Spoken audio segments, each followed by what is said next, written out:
Yeah, Rena, I am outside Kaufman Memorial Union, where a small group of students has begun to gather. They are calling for the university to divest in companies that support Israel. This is, of course, on the heels of the occupation last night inside Morrill Hall. Now, Morrill Hall is closed today and tomorrow as university officials assess the damage caused by last night's occupation.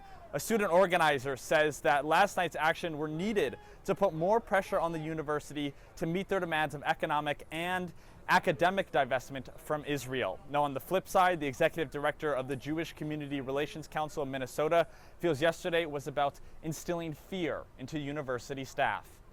These demands are really important to us. We've seen over the past couple of weeks an escalation in conflict, both in Palestine and now in Lebanon as well. Everybody should be against the behavior that was conducted yesterday on campus. This is not about free speech. This is about intimidation. This is about vandalism.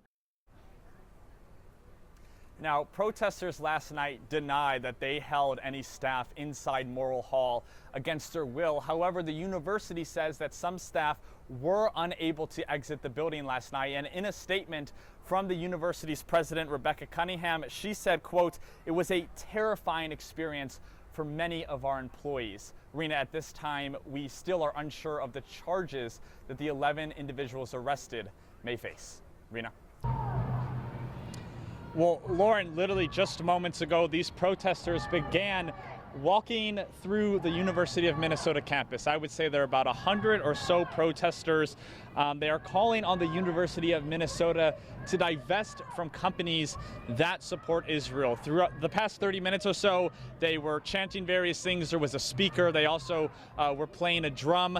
And this is, of course, all on the heels of the occupation last night at Morrill Hall. Now, at this time, we are not naming the 11 people arrested because they have not been charged yet. But according to an organizer of last night's occupation, all 11 are either current students at the U or had just recently graduated. Lauren and Julie, back to you. Lauren, just within the past hour, the University of Minnesota sent out a safety alert saying that the buildings that surround the mall are locked currently because of the protests. Now, this protest, which did begin to thin about 5 minutes ago, began at Kaufman Memorial Union. You can still see some protesters here waving Palestinian flags. They're also banging on a drum. But this protest began at around 4:30. Protesters then marched through the university's mall, and they ended up back in front of Morrill Hall, which is where that occupation occurred last night.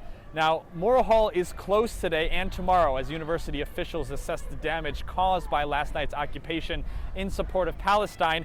Protesters deny that they held any staff inside Morrill Hall last night against their will, but the university says some employees were unable to exit.